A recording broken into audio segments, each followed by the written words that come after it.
Hey my dudes, today's video is brought to you by Watchable. Watchable is a daily video service that offers the best of the web, including more videos by Dorkly, yeah, as well as college humor and other great shows and channels. You can check it out at watchable.com or on the iOS App Store. Hey guys, it's Today in Nerd History.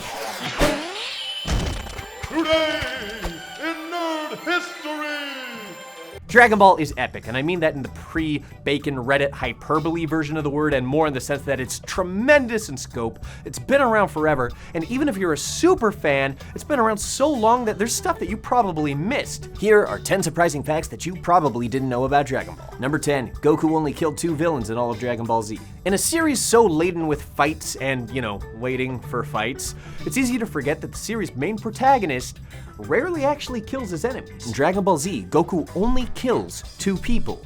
The first was Yakan, a low-level mini-boss whose gimmick was devouring energy. The real biggie here was the first time Goku demolished Kid Buu with a spirit bomb, marking the only time that a spirit bomb was actually good for something beyond stretching the episode count. Number 9, the Dragon Balls are based on a really messed up myth. It's well known within anime circles that Dragon Ball is loosely based on the centuries-old tale Journey to the West. But the titular spheres are actually inspired by an old novel series from the 1800s that's roughly translated as the 8 Dog Chronicles. In the original story, there are 8 crystal balls which were created when a princess had sex with her father's dog. When asked why there are 7 instead of 8 Dragon Balls, series creator Akira Toriyama stated that he didn't want to have the same number of balls as the story where the dog has sex with a human woman who goes on to give birth to jewelry.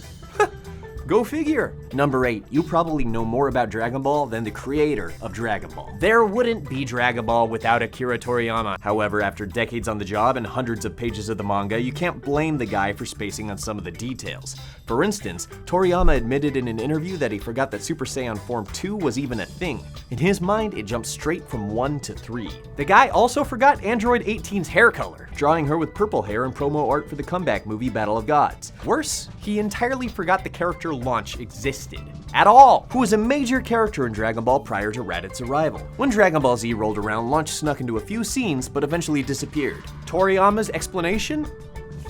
I forgot. Number 7, episodes looked wildly different depending on the animator. Because of budget and time restraints and, all sorts of other stuff, different episodes get handed to different animation teams. You might not have noticed it back then, but there's a big difference between epic flowing hair Vegeta and clearly has a cocaine problem Vegeta. Number 6, tons of differences between the anime and manga. Changes are inevitable when you're adapting the page to the screen, but Toriyama was still drawing new pages of the manga as the anime was catching up. They never pulled a Game of Thrones and jumped ahead of the books, so instead they just had to come up with ways to expand and stretch the story, which is how 5 Minutes Until Namek Explodes became a 6-hour mini-series, and why we got the episode where Goku and Piccolo get their driver's licenses, which has absolutely no bearing on the rest of the series, but it's still pretty awesome. Ever notice how in the show Piccolo has 5 fingers, but in the manga he only has 4? Imperfect Cell also had his fingers up for the anime. Even Boo gets the 5-finger markup, because in the manga he's just got these weird meat hooks. But maybe the most surprising and the most baffling change? Vegeta, what does the scouter say about his power level? It's over. 8,008. Ow. Number 5, almost every single character has a pun for a name. Goku's real name is Kakarot, which is a carrot. Vegeta is short for vegetable, Raditz is short for radish, and so on and so on and so on. And as far as the word Saiyan, or Saiyajin as it is in Japanese, Seiya is a syllable swap for Yasei, which means vegetables. Number 4, the Japanese government funded a DBZ movie. Battle of the Gods was produced with the help of a Japanese government grant for 50 million yen. But I guess this isn't surprising for a country that's looking to spend $1 billion to build a working Gundam.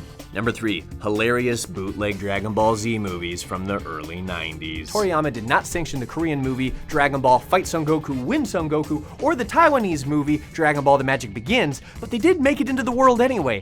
They're dubiously in the so bad it's good category, but we can all probably agree that these bootleg films are still far superior to the celluloid plague that is Dragon Ball Evolution.